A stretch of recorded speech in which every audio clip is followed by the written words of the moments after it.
Assalamu alaikum warahmatullahi ta'ala barakatuh. Jama'a barkamu da sake kasancewa da ku a wani bidiyo.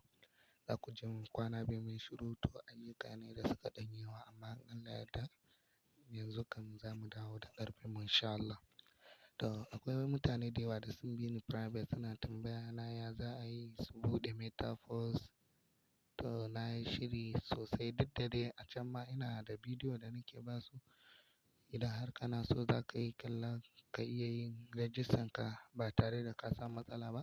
Amma ina so in yi wani bidiyo ɗaya ne mai kyau. Zan yi bidiyo ne yanda mutum zai je ma ya siya da kuɗin shi zai siya dala ya tura zuwa trust wallet nashi bayan ya tura wannan dynamatic da ake buƙata ya je ya rajista da shi ba tare da ma wani ya ma ba ko ka ce wani ya siya ma ba.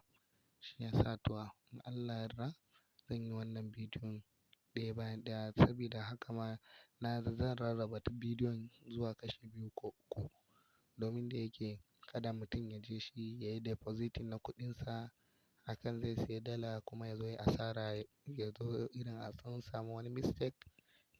To ka gani ba daɗi mutum ya sa kuɗin shi har kan ma zai zo ya fita amma in Allah ya yarda zan yi shi ɗaya bayan ɗaya don kowa ya gani ya amfana kuma ko da ma mutum ya zo zai cire wani kuɗin shi zai yi amfani da wannan hanyar da zan nuna shi ma domin cire kuɗinka idan ka samu wani dalolinka za ka iya cirewa ta wannan hanya zuwa account naka direct. Don haka idan har wannan bidiyon ya burge ku, ku danna mana alamar like idan ba ka mana subscribe ba kai mana subscribing. Mu haɗu da ku a bidiyon.